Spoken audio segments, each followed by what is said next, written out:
Right now, the track really has not changed much since yesterday and the past couple of days. It's getting very close to Florida, moves up very close to the Florida coast, and then veers off to the Carolinas. So that has been the shift over the past couple of days, and that's still pretty much how it's looking, aside from some slight variations to the left and right. Here's satellite radar imagery, and you can see Dorian right now, again, off right over the Bahamas and off the coast of Florida right now. And then you may notice in the Gulf, another area of low pressure. You can kind of see the spin right here, and some showers and storms spreading into our area today and into tomorrow. This is with an unrelated low pressure area. This is not going to develop, but that's why we have the higher rain chances. Actually, they're going down this evening, but then into tomorrow we'll keep rain chances there. And then that will be it pretty much for rain chances for us for several days. Getting back into Dorian though very quickly, and we'll get back into local weather in just a second. You can see the eye here with our radar imagery, and you can see how close it is and really overland, how close to land and overland it is as it continues to the west. It is slowing down also, so that was the thing that came up in the past couple of hours. Its speed to the west has decreased now to 5 miles per hour.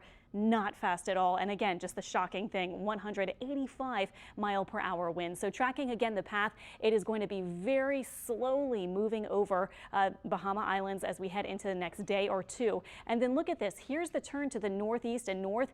That may not happen until Tuesday. So it may be a whole day that it just hovers in this area over the Bahamas. So really not a good setup at all for those parts of the extreme northwestern Bahamas. Then it moves off to the north eventually. And we are pretty confident in this turn. I'll show you why in a second, but that could be Wednesday. It's off the coast of Georgia, possibly a Category 2 storm, might be a little stronger or weaker by Thursday as it nears the Carolinas and then continues off to the northeast. Looking at the strongest Atlantic storms by wind speed, by the way, the strongest was Allen from 1980, 190 mile per hour winds. Irma, Wilma, Gilbert, and a 1935 storm before they were named all had Dorian's wind speeds of 185 miles per hour. When we look at what those winds are, it's the maximum sustained surface winds, which is the highest 1 minute average wind at a 10-meter elevation without obstruction around. And that's the standard measure, of course, of hurricane intensity. Here's the setup with the high pressure to the west, the trough of low pressure,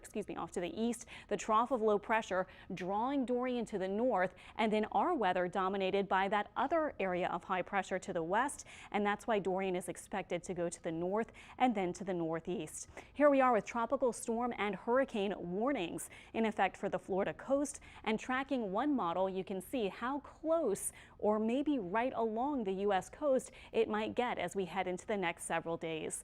In our local weather, looking okay outside. We have had some rain, our temperatures in the 80s, and here is our live radar scene showing really just one lone thunderstorm moving away from Tangipahoa Parish as we speak.